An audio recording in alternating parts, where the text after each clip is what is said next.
ఈరోజు స్నేహితుల దినోత్సవం అట. ఈరోజు ఫ్రెండ్షిప్ డే అట. ఏం చేస్తాడట స్నేహితుడు? ఏం చేస్తాడట? స్నేహితుడు వానికి దయ చూపతగును అన్నాడు. అంటే స్నేహితుడు అనేవాడు ఏం చేయాలి? దేవుని యందు భయభక్తులు మానుకొనుచున్నాడు అని తెలిస్తే అతని పట్ల దయ చూపించి అతన్ని దేవుని యొద్దకు నడిపించేవాడుగా ఉండాలి. వాడే ఫ్రెండ్ అంటే. అంతేగాని విషయం చెప్పినవాడు ఫ్రెండు, ఫ్లవర్ ఇచ్చినవాడు ఫ్రెండు, లేదంటే ఏదో పార్టీకి తీసుకెళ్ళిన వాడు ఫ్రెండు, ట్రీట్ ఇచ్చినవాడు ఫ్రెండ్ అని లోకం అనుకుంటుంది. వాడు కాదు. నీ డిప్రెషన్ వేళ, నువ్వు కృంగిన సమయంలో నిన్ను ఆదరించి నీకు ధైర్యం చెప్పి నిన్ను నిలవబెట్టి నిన్ను దేవుని యొద్దకు నడిపించేవాడు వాడే నీకు ట్రూ ఫ్రెండ్ అంటే.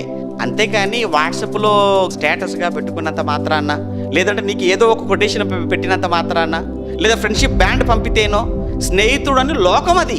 కానీ వాడు కాదు స్నేహితుడు అంటే. నువ్వు కృంగిన వేళ నీ యొక్క ఆ కృంగుబాటుకు కారణం తెలుసుకొని ఆ సమయంలో నీకు ధైర్యం చెప్పేవాడు, ఆదరించేవాడు, ఆదరణ కలిగించేవాడు వాడు ఫ్రెండ్ అంటే.